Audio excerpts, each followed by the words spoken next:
Welcome to சேஷாத் big pass வீட்டில் 82வது நாள் என்ன நடந்துச்சு அப்படின்னு நம்ம பார்க்கலாம். விஷ்ணு வரதுக்கு முன்பே தெரியுமோ என்னமோ தேவதையை கண்டன் அப்படின்ற பாடலை காலையிலேயே ஜெஃப்ரி பாடிக்கிட்டு இருக்கான். அவன் வெளியில் நின்று ஃபீல் பண்ணுவான் அப்படின்னு சொன்னீங்கன்னார் சௌந்தர்யா.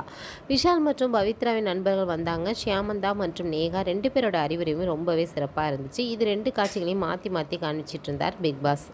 என்ன உன் பிரச்சனை அப்படின்னு பவித்ராவிட ஒரு தோழி விசாரணை ஆரம்பிக்க அதுதான் சாக்குன்னு கோனை கதறி அழுதாங்க பவித்ரா. எது என் கேரக்டர் தெரியல, என்னை மாற்றிக்கணும், என்கிட்ட என்ன தப்பு எனக்குன்னு என்னன்னு எனக்கு ஒன்றுமே புரியலை, யாருமே இங்கே இல்லை, என்னை மீறி நான் அழுதுறேன் அப்படின்லாம் பவித்ரா கண் கலங்கியது. டைட் க்ளோஸ்அப்பில் போய் கேமரா ஆசையாக பார்த்துச்சுங்க. உன்னோட ஆட்டம் பர்ஃபெக்டாக இருக்குது, ஒரு பிரச்சனையும் இல்லை, என்னென்னு செய்கிறத வெளியில் சொல்ல மாட்டேன்ற, பண்ணுறது கிலோமீட்டர் கணக்கில் இருக்குது, ஆனால் நீ வெளியில் சொல்கிறது ஒரு மில்லிமீட்டர் தான் இருக்குது, மற்றபடி ஓகே தான் அப்படின்னு சொன்னாங்க அவங்க ஃப்ரெண்டு. உன் உள்ளுணர்வு சரியாகவே வேலை செய்யுது, தள்ளியே இரு, மறுபடியும் பேச ஆரம்பிச்சிடாத அப்படின்னு சொல்ல கேமரா ராணவே காட்டிக்கிட்டு இருந்துச்சு.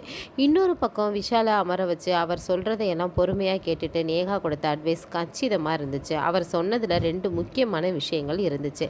சௌந்தர்யா பற்றி விஷால் அடித்த கமாண்டு டீ கடையில் பேசுகிற மாதிரி இங்கே பேச முடியாது அப்படின்னு விஜய் சேதுபதி இதை பற்றி மறைமுகமாக எச்சரிக்கை தந்திருந்தார். இதை மறுபடியும் தோண்டினால் அது விஷாலுக்கு தான் டேமேஜ் ஆகும், அப்படின்னாலும் எதற்கு மன்னிப்பு என்பதை சம்மந்தப்பட்டவங்கள்ட்ட தெளிவாக சொல்லிடுறது தான் நல்லது அப்படின்னு நேகா சொன்னது நல்ல உபதேசம், நேர்மையானதும் கூட. அதே போல் தர்ஷிகா லவ் ட்ராக் விஷயத்தில் நான் தெளிவாக தான் இருந்தேன், அதை அவங்கக்கிட்ட சொல்லிட்டேன் அப்படின்னு என்ன தான் விஷால் அனுப்பினாலும் நாமளும் ஸ்பேஸ் கொடுத்துருக்கக்கூடாது இல்லையா, எதுவாக இருந்தாலும் வெளியில் போய் பார்த்துக்கணும்னு தள்ளி நின்றுருக்கணும் அப்படின்னு நேகா சொன்னது கிளியரான மெசேஜுங்க. தோழி உபதேசத்தின்படி சௌந்தர்யாவுடன் சென்று நேரடியாக மன்னிப்பு கேட்டார் விஷால். அவரும் அதை பெருந்தன்மையாக கடந்து சென்றது நல்லாவே இருந்துச்சு. பவித்ராவிடம் பேசி அவரை சமாதானப்படுத்திய ஷியாமந்தா வெளியே மஞ்சரிடம் கராராக ஒரு பிரச்சனையை சுட்டி காட்டினார். முட்டை டாஸ்கில் பவித்ராவின் பொறுமையை மஞ்சரி கிரெடிட் எடுத்துக்கொண்டது தொடர்பான விஷயம் இது. பவித்ரா எவ்வளவு ஸ்ட்ராங் அப்படிங்கிறது இதன் மூலம் வெளியானது அப்படின்னு தான் நான் சொன்னேன் அப்படின்னு மஞ்சரி பிறகு தெளிவுபடுத்தினார். பிறகு விருந்தினர்கள் விடைபெற்று போயிட்டாங்க.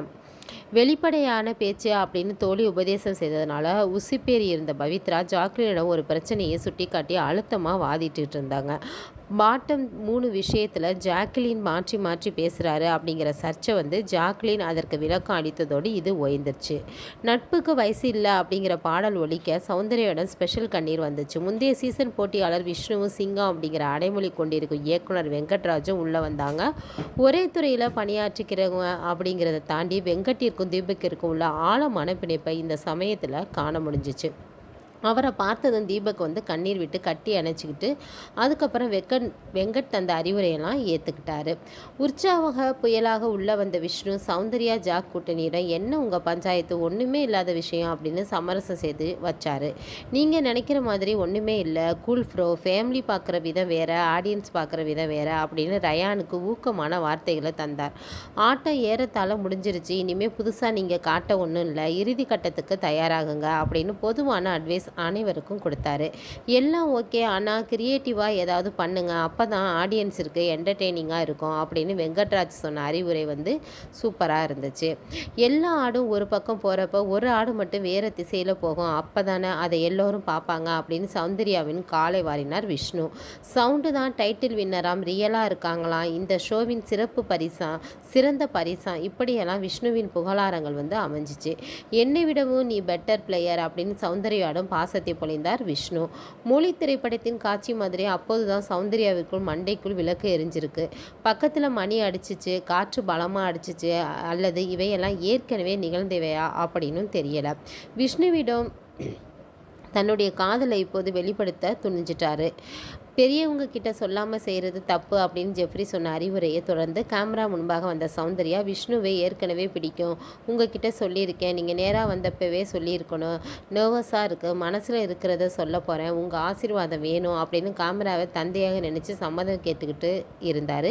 பின்குறிப்பாக வடிவேலு பாணியில் அவு அப்படின்னு வாயை வச்சுக்கிட்டுறது சௌந்தர்யாவோட ஸ்டைலு. சௌந்தர்யாவின் ப்ரொஃபோசல் சடங்கிற்கு வீடே ஒன்று கூடி உதவி செஞ்சிச்சு. கூட்டத்தில் பேசி கொண்டிருந்த விஷ்ணுவை கார்டன் ஏரியாவுக்குள் தனியாக அழைத்து சென்றார் அருண். மேரி மீ அப்படிங்கிறது முந்திரியால் வடிவமைத்தாங்க. அதுக்கப்புறம் பார்த்தா சௌந்தர்யாவிற்கு ஒரு முரண்பாடு இருக்காம் அப்படின்னு விஷால் கமாண்ட் அடிக்க அது உடன்பாடு இல்லை, முத்து திருத்தியது சுவாரஸ்யமான காட்சி. சட்டென்று மண்டியிட்டு தட்டை விஷ்ணுவிடம் நீட்டினார் சவுண்டு. இதுக்கு எப்படி ரியாக்ட் பண்ணுறதுன்னு தெரியல அப்படின்னு அசடு வழிந்த விஷ்ணு, ரொம்ப நன்றி, சவுண்டை எனக்கு பிடிக்கும், எனக்காக நின்று இருக்கா, எனக்கு ஓகே தான் அப்படின்னு சம்மதம் கொடுக்க வீடெங்கும் உற்சாகம் கரை புரண்டு ஓடியது. சௌந்தர்யாவின் ஆடைகளை எல்லாம் அவரது வீட்டில் கலெக்ட் செய்து பிக் பாஸ் டீமிடம் தர்றது விஷ்ணுவின் திருச்சேவை போலிருக்கு. நீ பாட்டுக்கு சொல்லிக்கிட்டே அடுத்த முறை பார்த்தா உங்கள் அப்பா என்ன செருப்பால் அடிப்பார் போலிருக்கே, பிக் பாஸ் இதையெல்லாம் எடிட் பண்ணிடுங்க அப்படின்னு ஜாலியாக கமெண்ட் அடித்தார் விஷ்ணு. இதுக்கெல்லாம் டைவெர்ட் ஆகாமல் விளையாடு அப்படின்னு உபதேசமும் தந்தார். பிறகு விஷ்ணுவும் வெங்கட்டும் விடைபெற்று போனாங்க. கிரிஞ்சாக இருந்தாலும் கியூட் சௌந்தர்யாவின் ப்ரப்போசலை ரத்தின சுருக்கமாக வர்ணித்தார் அன்ஷிதா. நீங்கள் அடுத்ததாக கேட்கவிருக்கும் பாடல் அர்ச்சனாவின் என்ட்ரிக்கானது. அதுவரை ஹாஸ்பிட்டல் நோயாளி மாதிரி இருந்த அருணோட கண்ணில் புதுசாக ஒரு பிரகாசம் தெரிஞ்சிச்சு. அர்ச்சனாவும் ஈரோடு மகேஷும் உள்ளே போனாங்க. அருணை நோக்கி குழந்தையின் சினுங்களுடன் ஓடி சென்று கட்டிக்கிட்டாரு அர்ச்சனா. நான் முத்து மஞ்சரிக்காக மட்டும் வந்தேன்னு நினச்சிக்காதீங்க, எல்லோருக்காகவும் தான் வந்திருக்கேன், அருணுக்கு ஸ்பெஷல் கெஸ்ட் அப்படின்னு சொன்னார் மகேஷ்.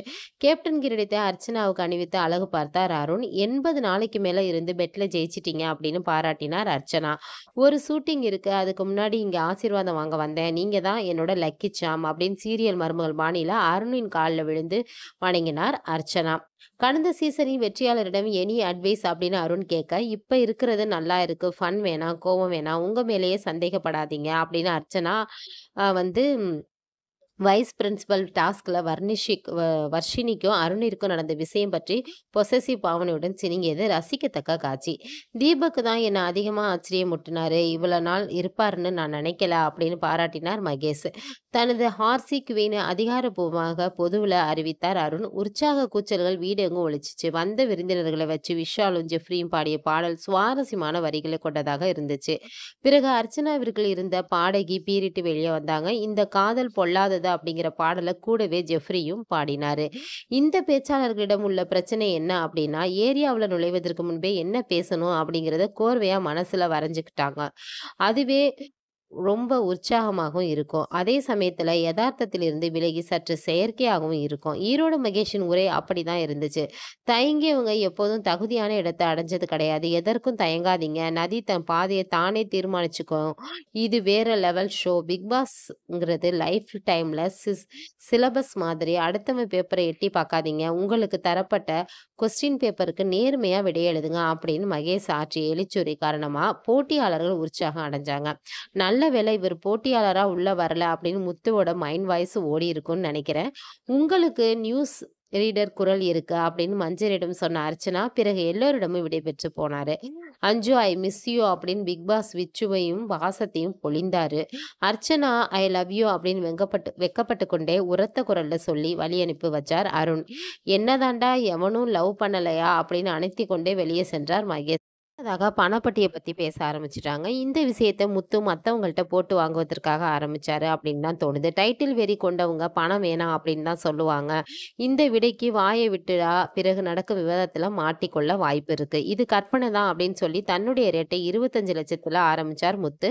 45 லட்சத்தில் துவங்கி 17 லட்சம் வரைக்கும் வந்தார் தீபக். அது என் நம்பராச்சே அப்படின்னு நீங்க சௌந்தர்யா அதுக்கப்புறம் 15 லட்சத்துக்கு ஒப்புத்துக்கிட்டாங்க. ஜாக்லின் 12.5 லட்சம் அப்படின்னு கிஃப்ட் டாக்ஸ் போக கணக்கு சொன்னாரு. அன்ஷிதா 15, ஜெஃப்ரி 16, பவித்ரா 20 அப்படின்னு கணக்கு நீண்டுகிட்டே போணுச்சு. இந்த ராணுவ 3 லட்சத்தை பார்த்தா கூட எடுத்துக்கிட்டு ஓடிடுவான், ஆர்வ கோளாறு அப்படின்னு புரணி பேசினாங்க. கிச்சன்னாலே இழிச்ச வாயந்தான், எதுவாக இருந்தாலும் சூதனமாக நின்று ஆடணும் அப்படின்னு பேசிக்கிட்டாங்க. எனக்கு என்னமோ ஜாக்கலின் தான் பெட்டியை தூக்குவாரா அப்படின்னு உள்ளுக்குள்ளே பச்சி சொல்லிக்கிட்டே இருக்குது. இப்போ என்ன நடக்குதுன்னு நம்ம பார்க்கலாம். பவித்ராவுக்கு வியட்நாம் சுற்றுலா செல்வதற்கான அதிர்ஷ்டம் அடிச்சிச்சு. விஷ்ணுவை எப்படி செலக்ட் பண்ணேன் அப்படின்னு நண்பர்கள் கேட்க, ஹீ இஸ் குட் ஷோல், உதவுகிற மனப்பான்மை அதிகம் அப்படின்னு சொல்லிட்டு அவனுக்கு அனிமல்ஸ்னால் ரொம்ப பிடிக்கும் அப்படின்னு சொன்னார் சவுண்டு. அதான் உன்னை பிடிச்சிச்சா அப்படின்னு நல்ல வேலையாக ஜயான் வந்து ஜோக் அடிக்கலைங்க. இதில் என்ன நடக்குது அப்படின்னு நம்ம பொறுத்திருந்து பார்க்கலாம். இந்த வீடியோ உங்களுக்கு பிடிச்சிருந்துச்சுன்னா லைக் பண்ணுங்கள், ஷேர் பண்ணுங்கள், மறந்துடாமல் சப்ஸ்கிரைப் பண்ணுங்கள். பாய்.